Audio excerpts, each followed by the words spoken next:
Welcome to the Digital Velocity Podcast, a podcast covering the intersection between strategy, digital marketing, and emerging trends impacting each of us. In each episode, we interview industry veterans to dive into the best hard-hitting analysis of industry news and critical topics facing brand executives. Now, here are your hosts, Tim Curtis and Erik Martinez. Hello, and welcome to this edition of the Digital Velocity Podcast. I'm your host, Tim Curtis from Cohere One. And I'm Erik Martinez from Blue Tangerine. And today on the show, we have John Morris, founder, entrepreneur, and marketing agency executive management. At the age of 30, John Morris started a digital marketing agency called Rise Interactive. When John sold Rise 16 years later, it was one of the largest independent digital agencies in the world. John's framework for growth is the foundation of this episode and is applicable across a variety of verticals to help business owners such as yourself scale their companies. John, we are very, very happy to have you on the show. Really honored to be here, Tim. Erik, thank you so much for having me. You do have a very, very unique story. It's fun to be able to talk about this. How did you start that journey? How did you start that growth? So the first thing was when you go to business school, a lot of what they teach you is you go raise money, you have this big exit in 5 years, and then you kind of repeat it. And it's all about, going through venture capital. And I had a very different perspective. At that moment in time, I was doing a ton of marathons. When you train for a marathon, it's an 18-week training program. And you start out running 6 miles, and then you go to 7 miles, and then you go down to 5, and then up to 9, and up to 10. And I took that philosophy and that approach, and I applied it to business. And my concept was I was not worried about an exit. My exit strategy was I was going to die one day. Instead, what I focused on was rather than weeks and miles, I thought about it as years and dollars. And the idea was that every year I wanted an incremental improvement to the previous year. And so I wanted to focus on growing the business in a very incremental manner, making investments into the company, but just building a great company. And so that would be like one of my first big takeaways is really focus on building a great company is, I think, a key to general success. And if you don't worry about the exit, I think the exit ends up taking care of itself. Sort of goes against conventional wisdom that you would see taught in, for example, agency management. They're often talking about clearly defining that exit. But instead, I think you talked about focusing on that growth and making Rise the best it could possibly be, gaining a lot of insights. We talked before the show about how you developed insights into smarter data. All that is critical. You're kind of zagging a little bit, I guess you would say, when others are zigging. And that clearly was a winning strategy for you. It worked well. And, look, the agency world is not that hard. Okay. There are 4 things you need to focus on. The first is you need to focus on winning new business. The second you need to focus on is keeping that new business. The third is growing that business. And the fourth is making sure that your product and service is better. And so as you sat there and talked about, your data structure, a big part of our key differentiator was granularity. The idea is that if you are advertising, this is what I would recommend that you do. Go look at the advertising placement that you are spending the most amount of money on, the most granular individual placement. And oftentimes you'll find, because you manage things on a portfolio basis, that when you look at that individual micro placement, you'll be shocked and probably disappointed. Holy crap, that's what I'm spending the most amount of money on. And that one play was able to help us identify waste in a lot of our clients' media spend. We had a huge client that was in the textbook space. And when we took it over, the number one word they were spending money on in paid search was books, which obviously, yes, textbooks are a book, but it's not a good use of your money in terms of I think I was spending 17% of their budget on that word books. We analyzed a massive office supply company, one that you're very familiar with. The number one word they were spending money on was office desks, which they did sell. However, the return on ad spend was 1 penny. And to make matters worse, when you clicked on the text ad, it took them to a landing page of chairs. Getting into the micro is one of the most important things I believe any digital marketer needs to do. If you look at what I'm doing today, we do budgeting and forecasting for agencies. It's really no different. It's all about how do you structure your data to answer questions. And that was a big part of Rise's differentiator, is that We invested really heavily in being able to answer questions faster, as well as determine what questions should be asked. And it really was focused on two major themes: identifying waste in your media, and then redeploying funds that you took from the waste to scalable areas that generate a positive ROI for you. And any business can do that, right? Whether you're an agency or you're sitting on the client side. And that's what I was talking about. Like when I was talking about looking at that micro placement, I was talking about on the client side. So like if you are a marketer, if you're a digital marketer and you're spending money across multiple different areas, let's just stick in the realm of digital media, of programmatic, social, search, and you just look at, hey, what am I spending the most amount of money on an individual basis? The more you can structure your data and organize it to answer that question and answer that question regularly, oftentimes you'll find that a few placements represent a huge percentage of your media spend. And so optimizing, getting that done properly can have a huge impact to the business. What I always recommend is that you want to think about the questions that you're trying to answer and what are the key questions as it relates to marketing that you would want to answer on a regular basis. Then what you have to think about is what data do you need to answer that question? Well, it might be helpful for us to kind of unpack that. One of the things that was so interesting about you and your history is setting your goals and then connecting those goals to your budget plans and how that kind of worked. To me, that really caught me as a aha kind of thing, because when we tackle budgets, it doesn't matter if you're on the agency side, if you're on the client side, when you tackle budgets, it's a tedious process and it's often something that you're under the gun to do, and you may or may not have really incorporated goals into that budget. That'd be really interesting to hear you kind of unpack that a bit. Absolutely. So in my opinion, I don't care if you're client side or agency side, one of the most important things that you can do, period, is have a solid budgeting methodology. There are three things that generally will come out of that. The first is accountability. By creating a budget and locking it and setting it in stone, you're holding yourselves accountable to those numbers. The second one is that you should have informed decision making. And this goes back to the questions I was talking about. So if you want to know what is my cost per acquisition, or what is the return on ad spend I'm getting for my sales and marketing, or how effective is each individual channel from your sales and marketing? And obviously I'm picking questions that relate to sales and marketing. How many new customers am I getting a month? You want to think about how do you need to organize the data to answer those questions and answer them in a repeat, regular fashion in a timely manner. And then the third one is deliberate planning.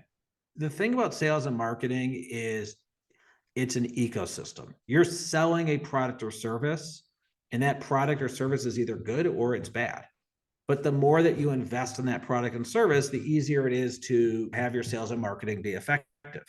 So you want to think about what are the major investments that you want to make in order to have your sales and marketing be as effective as possible. And I'm going to give you 4 goals that we generally recommend everyone think about. Everyone should have a revenue goal. Everyone should have a profit goal. Everyone should have a cash goal.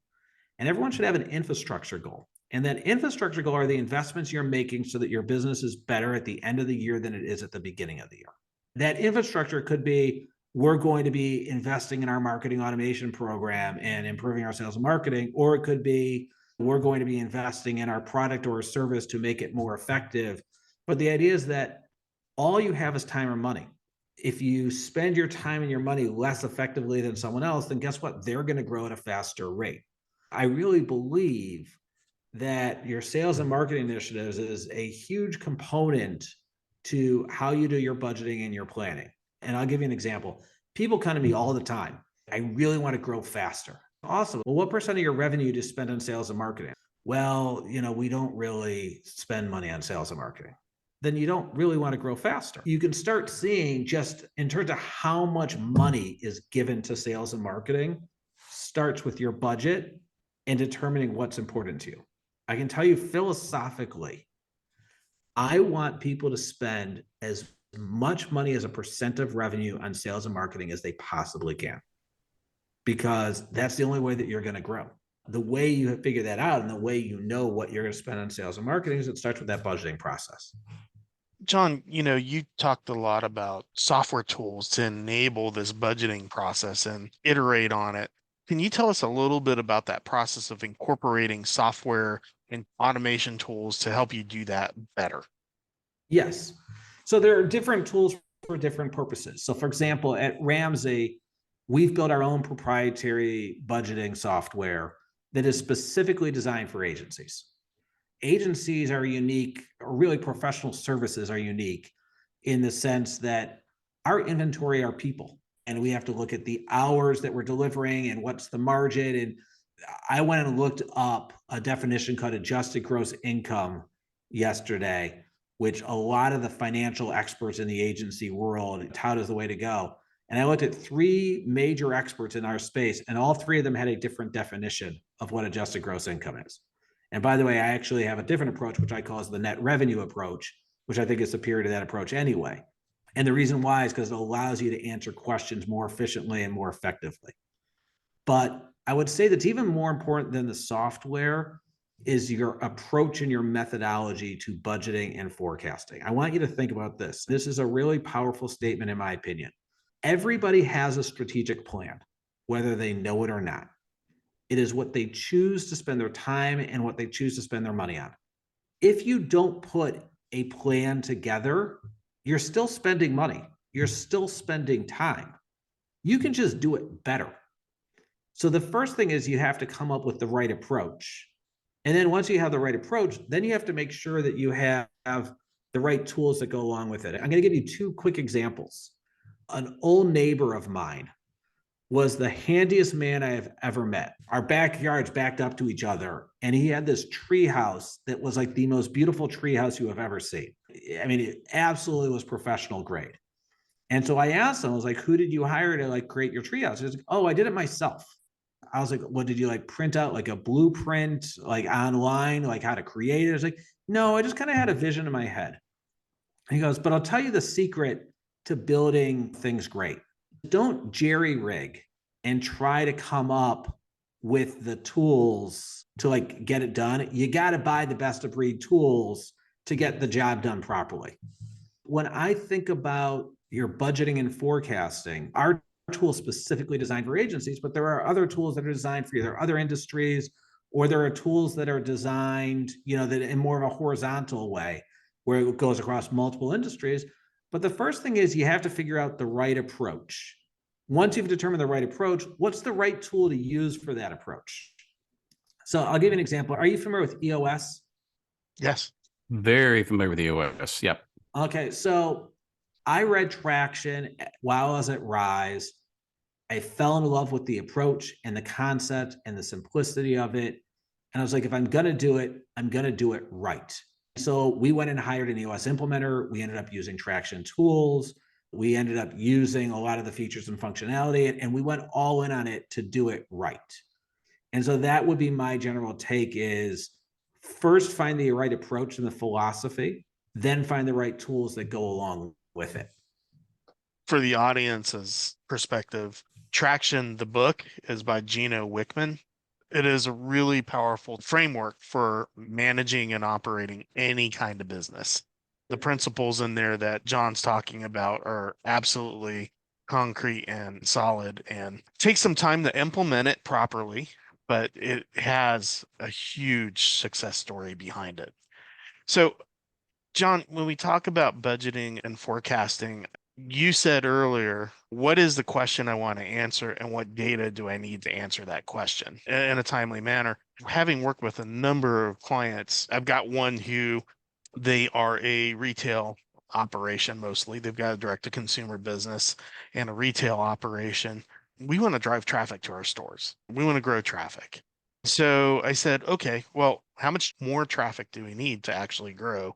One of the fundamental things that came out of that conversation was they weren't even measuring the number of people coming in the stores. How can we successfully measure our marketing efforts at driving new traffic in the stores when we don't even know on a day-to-day basis, month-to-month basis, year-over-year basis, how many people are actually coming in those stores? And then converting those people into transactions. So for them, it's really understanding, hey, we got people coming in the stores, and how many of those people are turning into transactions as a percentage. So that's kind of where we started with them in order to lay the foundation. How many brick and mortar stores do they have? This particular client has 9. Okay, so if you think about it, this goes back to my infrastructure goal. You just brought up a brilliant question that they should be tracking and analyzing on a regular basis. But it's probably not a light switch in terms of, okay, we weren't counting it, now we are going to count it. It's what infrastructure do we need to put in place? Do we need to put like some like beacon that when people walk in, we're able to count it? And we have to put that beacon in all 9 stores.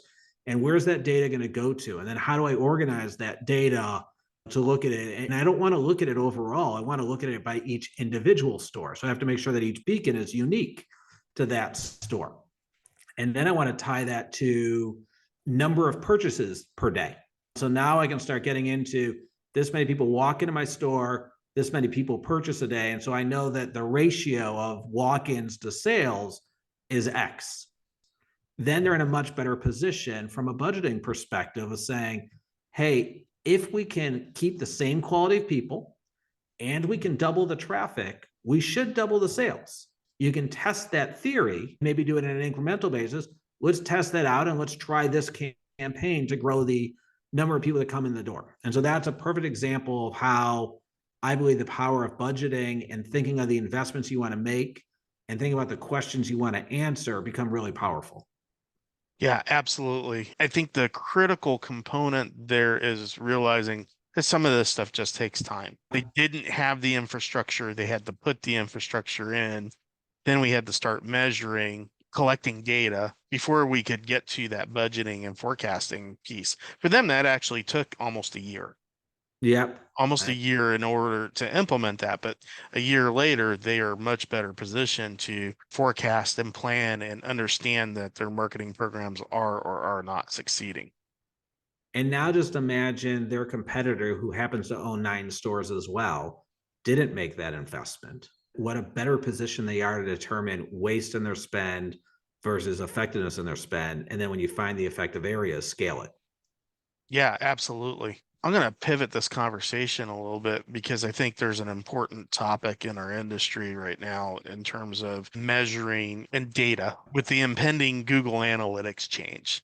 Some companies are ahead of the curve, some companies are a little bit behind the curve. I think one of the key things as a digital business or the e-commerce portion of any of our clients' businesses, fundamentally, the way Google Analytics measures today is wildly different. Maybe not wildly, but it is substantially different enough from the way Google Analytics measures today that it will measure in the future, that it will impact those budgeting conversations that you're talking about. When you see something like that on the horizon, where you see a major change in data structures or the type of data that you're able to collect, we might actually be able to collect more data and more precise data after this change comes about. But how do you prepare your clients for that type of change? Let's just say we truly go to a cookieless world.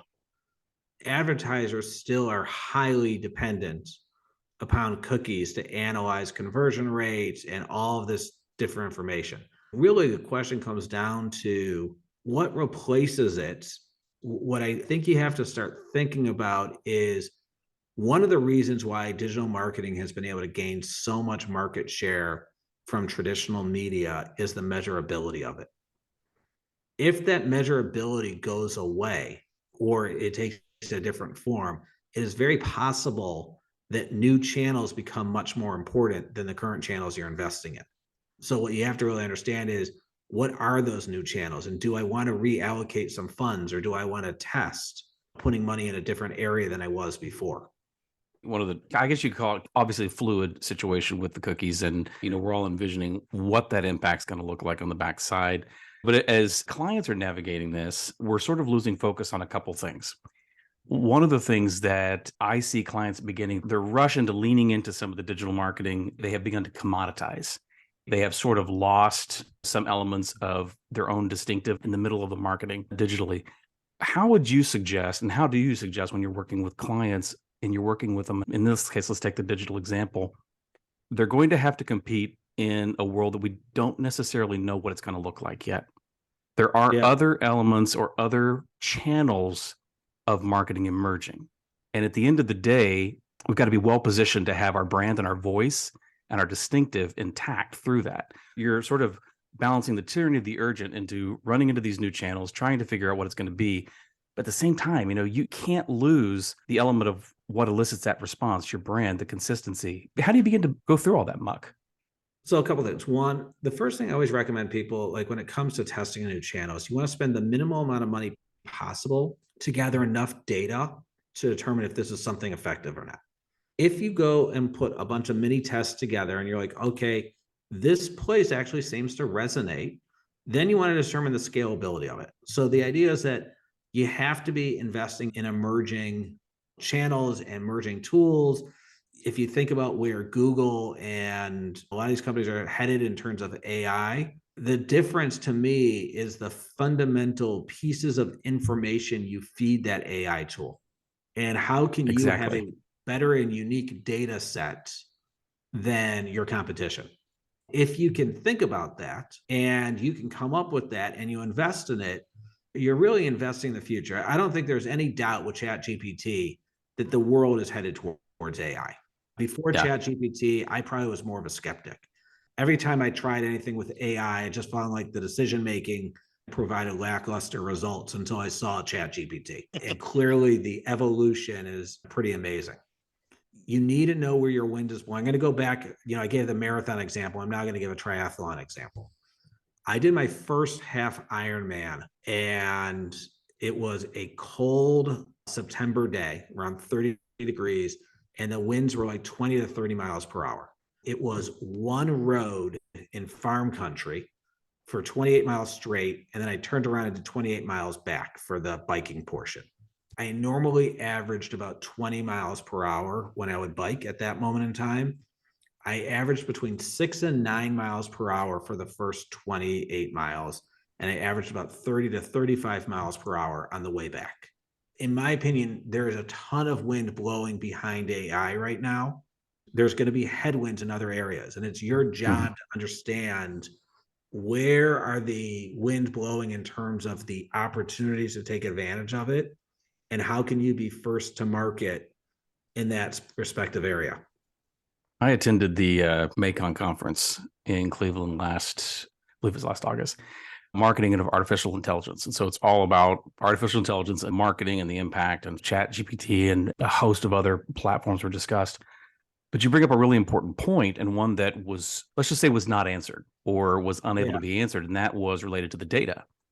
And as we move from a world where it was essentially the Wild West, there was all sorts of things that you were able to learn and know, and there were very few guidelines on that data. And there was a lot of really rich, specific data being poured into AI to enrich those insights. So AI was feeding on that and improving the algorithms, which is what deep learning networks do, right? Now we're talking about much of that data no longer being able to be transported across to feed AI. So the question comes up, yes, AI is an arms race, and yes, it's going to be here. We're going to have to really set back and do some heavy thinking about how we deploy it and what our expectations are for that deployment when the data is just not going to be as rich as it was. There is an impact of that. And in the AI community right now, there's not really a great answer on what that's going to look like. So here's what I'd first say is, if you think of the word data, it's a broad word. There's media data, there's customer data, there's consumer data, there's pricing data, there's inventory data, there's competitive data. I think that the AI engine is going to be the same AI engine for everybody. Like if ChatGPT is the tool, and everyone's going to have the ability to have ChatGPT. And we're talking about, with cookies going away, that, a lot of the analytical data will decrease in value. But what I would start thinking about is, one, what questions are you trying to answer, or what optimizations are you trying to conduct? And then how can you come up looking at all these different data sources of something that's unique, that's valuable, it's got to matter, that you can invest in so that your brand is going to be stronger than anybody else.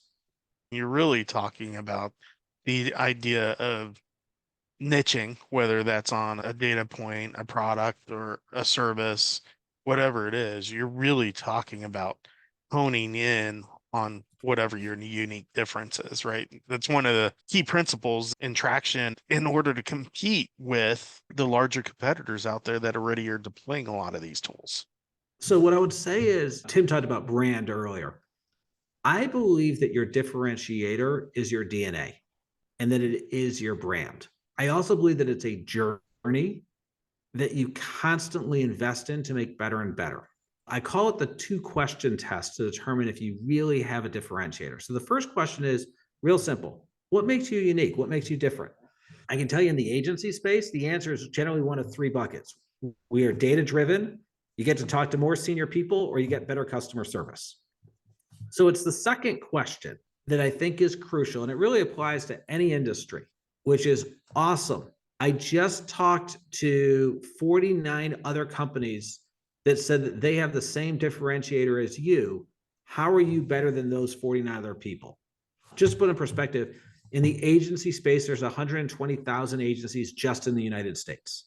If you think about you're more data driven, well, how are you more data driven than those 49 other agencies? The first thing you have to do is figure out what niche do you want to go into, and that niche could be based on a vertical, or that niche could be based on a feature or function that goes across multiple industries.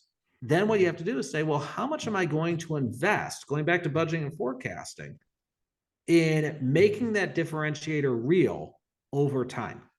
It's very similar to my comment before. If I want to grow fast, I'm not spending any money in sales and marketing. Well, if you want to make that differentiator real, you got to invest in it. It's got to be a line item on your budget that says we're going to invest and make it real. Earlier in the conversation, you talked about in sales and marketing, and what's that percentage of reinvestment in the business that you are putting in? It didn't matter if it's a clothing brand or it's an agency. What is your commitment to that? That's exactly what you're saying here. I'll just give you a cool stat. Of the agencies we have benchmarked, 77% of the agencies spend no money on R&D. So I'm just going to go back to this. There's 120,000 agencies in the United States, and 77% of my microcosm that I'm tracking don't spend any money on R&D. How are those companies going to compete if the other 27% are spending money on R&D? By the way, the most any of them have spent was up to 3%. None of them are spending a lot of money on R&D as a percent of revenue. To put that in perspective, my company spends over 20% of our revenue on R&D. Wow. Interesting. John, if we take this over to the retail side of the house, in your experience in working with hundreds and hundreds of clients over the years, how much should they be spending in R&D, and how do they determine what to spend that on? Look, I don't know retailers' metrics as well as I know the agency metrics. But if you just think about what products you choose to put in your stores, where you choose to position those products, how you do research on where your store should be, all of those things require insights and data to really maximize your sales. And I realize that's not like on the marketing side. You're as good as your product. Yes, you might be a brilliant marketer and get someone to buy something that maybe they didn't need, or maybe there was a superior product out there. And I can give you a couple, good examples. The QWERTY keyboard that we all use today was actually an inferior keyboard to another keyboard that came out, but they outmarketed the other keyboard, and then this became the standard for all of us to use.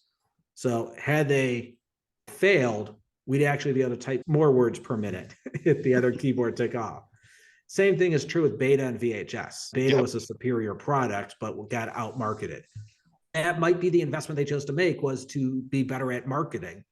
But the idea is that you need to be constantly investing in doing things better. My number one sales goal is always never lose a client due to performance. I think that holds true for a retailer.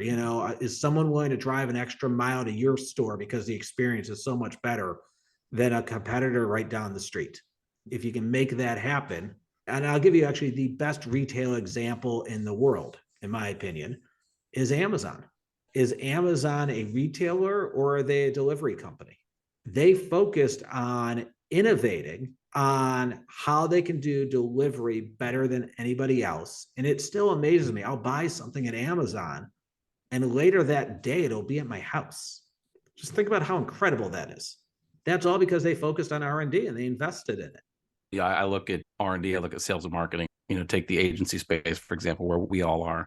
I always make the comment and even make it to clients that you can't be good at the showroom or the back room. You got to be good at both. If they're shortchanged, it's always the showroom. The showroom is that important aspect where you build excitement, you connect with potential customers, you're drawing them into your product. And, you've given some really good examples of the QWERTY keyboard that was just simply outmarketed. I go back to Lotus 123 and WordPerfect, and Microsoft just marketed the heck out of Word and Excel, where a world was entirely dominated by WordPerfect and Lotus 123, gone, right? Completely gone. So we do need to make those firm commitments and understandings, but it's just astonishing to me that here we are, 2023 now, we're still having conversations about the need to make investment. It just blows my mind, that 77% stat of agencies that don't really make it. I guess the other question is 3% really an investment?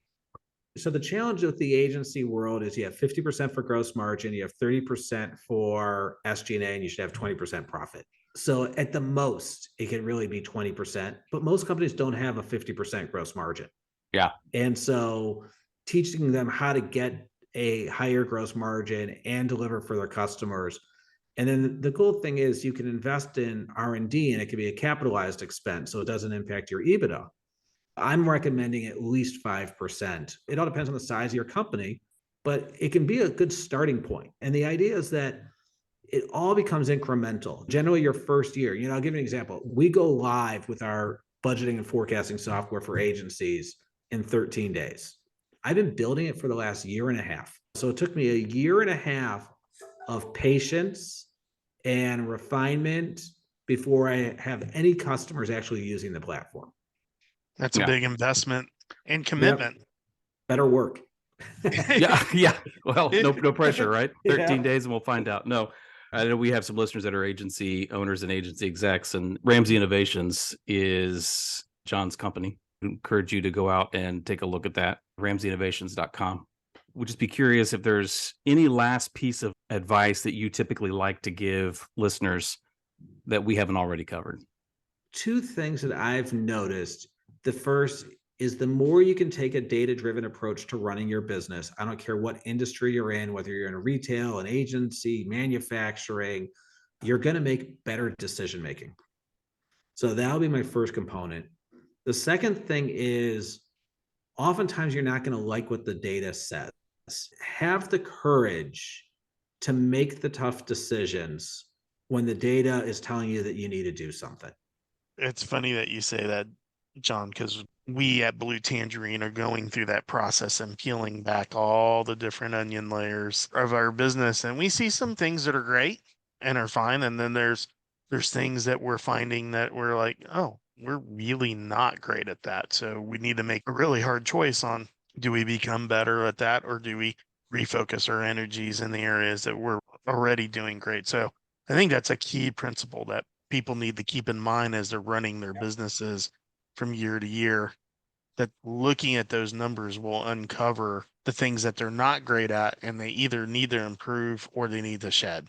John, thank you so much for coming on the show today. I think you've given our audience a lot of stuff to think about. The most important one being spend some time budgeting and planning and sticking to it. And I think that's probably one of the most difficult things for all of us to do, is to stick to our budgets and our plans when things are topsy-turvy on a day-to-day basis. Yep, I completely understand, and I appreciate being on here today, and hopefully audience found value. John, if somebody wants to reach out, what's the best way to get in touch? They can always email me at jon@ramsayinnovations.com. It's RAMSAY innovations.com. Follow me on LinkedIn. I do a lot of postings specifically to agency owners, but there's some good insights about budgeting and forecasting. You can also go to ramsayinnovations.com as well. Awesome. Awesome. Well, thanks again for all your time and insights. It's been a pleasure learning from you today. That's it for this episode of the Digital Velocity Podcast. I'm Eric Martinez from Blue Tangerine. And I'm Tim Curtis from Cohere One.